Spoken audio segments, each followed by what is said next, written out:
My name is John James, and I started the Grief Recovery Institute over 30 years ago as a result of the death of a son in 1977. I, like many other people that I've met over the years, had made the assumption that because loss was such a common occurrence, that there would be people who were trained and to know how to help.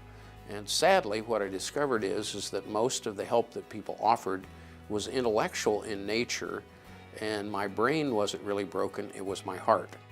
So over a period of about 8 months, I discovered a process that helped me to feel better.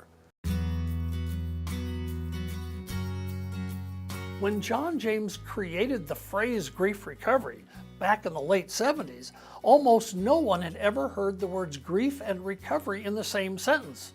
And people would say to us, is recovery even possible? To this day, some people still contest it. But we discuss it with them, we argue it with them, and we show them from our own personal experience, from our own losses, how we have recovered and regained a sense of well-being in our lives in spite of the losses that have happened. The concept that we were operating with at the time was, how do you deliver grief recovery assistance to the largest number of people in the shortest period of time? Consequently, the first obvious thing was write a book. The first book was the Grief Recovery Handbook, which is now in its 4th edition, the 20th anniversary edition, that has been translated into multiple languages. Our book, When Children Grieve, also has been translated into multiple languages. And a third book called Moving On deals with the enormous sadness that revolves around divorce and romantic relationships that don't survive even to the point of a marriage. But even with a book, you're only going to reach a certain number of people.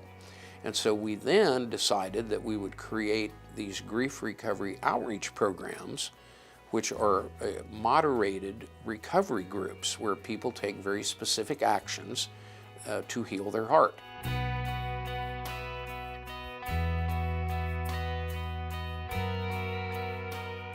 The really neat part is we give a practical, applicable set of actions people can take rather than sitting and waiting to feel better, which most people do because that's what they were taught.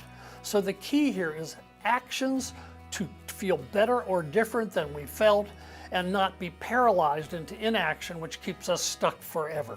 We began to train people, individuals, who would then return to their local community and moderate these grief recovery outreach programs. We started out with 4, and now I don't know the number.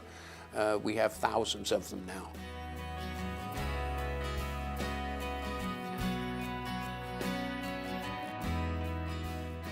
One of the reasons I'm sitting here talking today is so that we can make ourselves available to people when the need is. Otherwise they go, I needed you 20 years ago when my daughter died, where were you?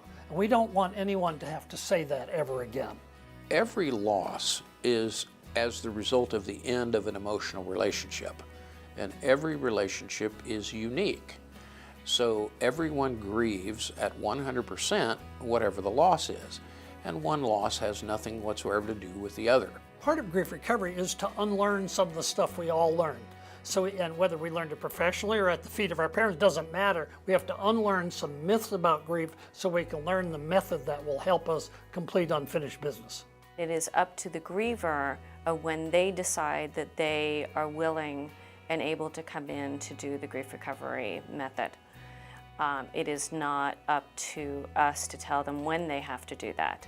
One of the most heartbreaking things is that we hear from grievers is they call and say, well, I was told that I'm not supposed to come into a group or do any work for a year, which is kind of crazy.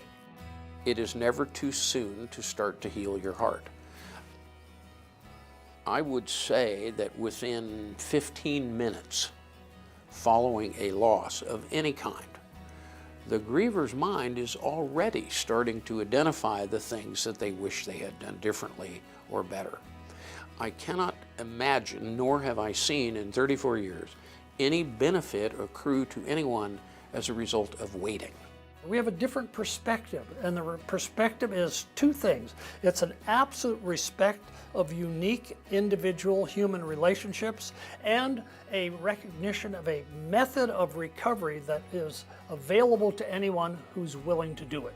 I don't care where they live, I don't care what their economic status is, I don't care what their religious beliefs are. When you experience a loss, your heart hurts, and we would love to help all the people who are having that kind of an experience.